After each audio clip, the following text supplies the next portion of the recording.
Masih bersama kami di Presisi Utama. Pemirsa, untuk mengetahui pantauan arus lalu lintas sore hari ini di sejumlah daerah, berikut laporan Brigadir Putu, petugas NTMC Korlantas Polri. Halo, selamat sore pemirsa. Bersama saya Brigadir Putu Fungki dari NTMC Korlantas Polri akan mengajak Anda untuk memantau situasi lalu lintas terkini melalui pantauan CCTV NTMC Korlantas Polri. Dan untuk informasi yang pertama pemirsa, kita akan lihat lalu lintas dari kawasan Simpang Semanggi, Jakarta Selatan. Di jam menjelang pulang perkantoran sore hari ini di kawasan Simpang Semanggi sudah terlihat mulai ramai. Terlihat sudah adanya peningkatan jumlah kendaraan. Hal ini terlihat dari tol dalam kota dari arah Kuningan yang akan menuju ke Tomang. Saat ini lalu lintas sudah mulai ramai, terlihat adanya perlambatan kecepatan kendaraan. Hal ini dikarenakan sudah meningkatnya jumlah kendaraan yang memasuki gerbang tol dalam kota yang akan menuju ke kawasan Tomang ataupun Selipi maupun ke kawasan Pluit. Kemudian di jalur arteri lalu lintas masih ramai namun kondusif lancar. Kemudian pemirsa dari arah sebaliknya yaitu dari arah Tomang yang akan menuju ke arah Kuningan, lalu lintas terpantau ramai lancar. Kami harap para pengendara untuk tetap berhati-hati, bersabar dalam antrian dan juga gunakan lajur sesuai dengan ketentuan demi kelancaran arus lalu lintas. Dan selanjutnya pemirsa, kita akan melihat lalu lintas dari kawasan Bundaran Pondok Indah, Jakarta Selatan. Di mana kondisi arus lalu lintas dari Lebak Bulus yang akan menuju ke Blok M atau Fatmawati terpantau ramai dan terlihat adanya antrian kendaraan menjelang traffic light dan selepasnya kendaraan dapat kembali berjalan dengan kecepatan kurang lebih 30 hingga 40 km per jam. Kemudian pemirsa dari Lebak Bulus Blok M atau Fatmawati yang akan menuju ke Bintaro, saat ini lalu lintas juga terpantau ramai lancar. Perlambatan kecepatan kendaraan terjadi menjelang traffic light dan selepasnya kendaraan dapat mengalir dengan normal. Namun pemirsa perlu diantisipasi akan buntut antrian kendaraan yang akan menuju ke kawasan Lebak Bulus dari arah Fatmawati ataupun Bintaro. Dan selanjutnya pemirsa kita akan melihat lalu lintas di kawasan Pospol Wangon Banyumas, Jawa Tengah. Di mana kondisi arus lalu lintas terpantau cukup lengang, baik dari Jalan Raya Cilacap Wangon yang akan menuju ke Jalan Aji Barang Wangon, begitupun dari Jalan Raya Terminal Wangon yang akan menuju ke alun-alun Wangon. Saat ini lalu lintas terpantau lancar. Terlihat sedikit antrian kendaraan hanya menjelang traffic light dan selepasnya kendaraan dapat kembali mengalir dengan kecepatan kurang lebih 50 km per jam. Walaupun lalu lintas terpantau lancar pemirsa, kami harap para pengendara untuk tetap menjaga laju kecepatan kendaraan Anda dan juga taati rambu-rambu yang berlaku demi keselamatan kita bersama. Dan yang terakhir, mari kita lihat lalu lintas dari kawasan Simpang Kentungan Kaliurang, Yogyakarta. Di mana kondisi lalu lintas sore hari ini di kawasan Simpang Kentungan Kaliurang, Yogyakarta terpantau ramai.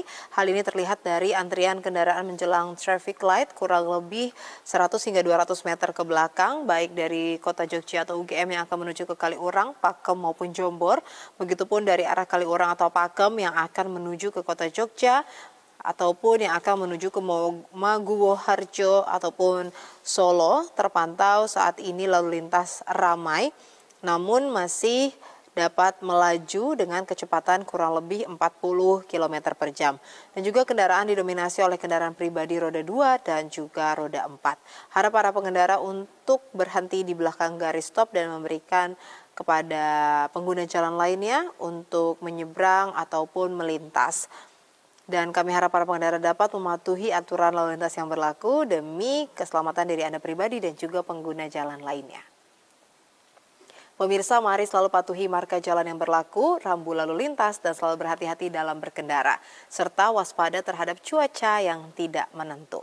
Dan selanjutnya bagi Anda yang ingin mendapatkan informasi terkait kondisi lalu lintas terkini, dapat menghubungi call center NTMC Korlantas Polri di 1500669 atau melalui SMS di 9119. Stop pelanggaran, stop kecelakaan, keselamatan untuk kemanusiaan, Indonesia tertib, dan salam presisi.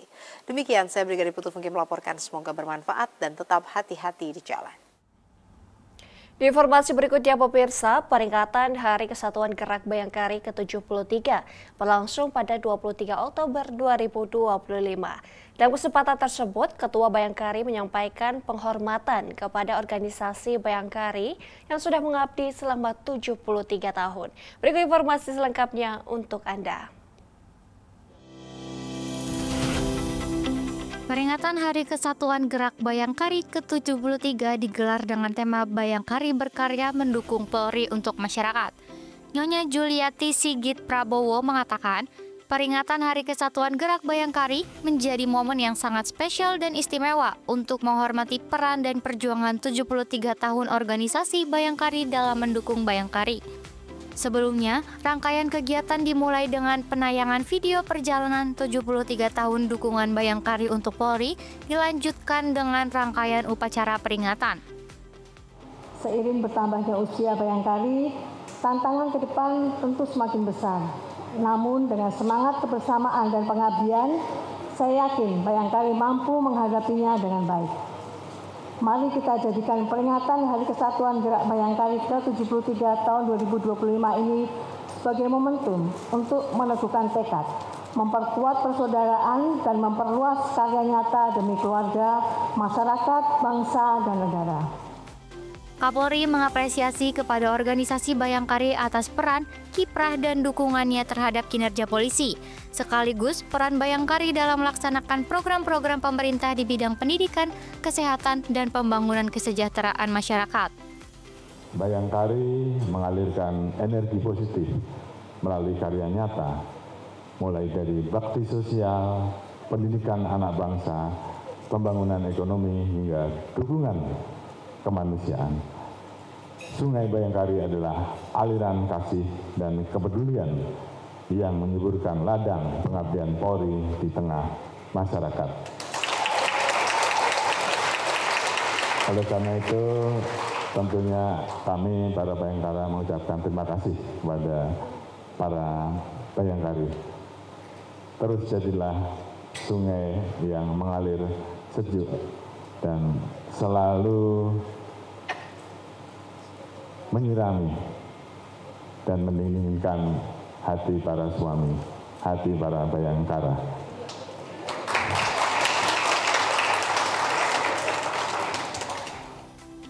Rangkaian acara peringatan dilanjutkan dengan penyembatan pin emas sebagai bentuk penghargaan yang diberikan kepada sejumlah anggota pengurus organisasi Bayangkari. Acara diakhiri dengan pemotongan dan pemberian tumpeng dari Ketua Umum Bayangkari kepada Kapolri, sejumlah pengurus pusat organisasi Bayangkari.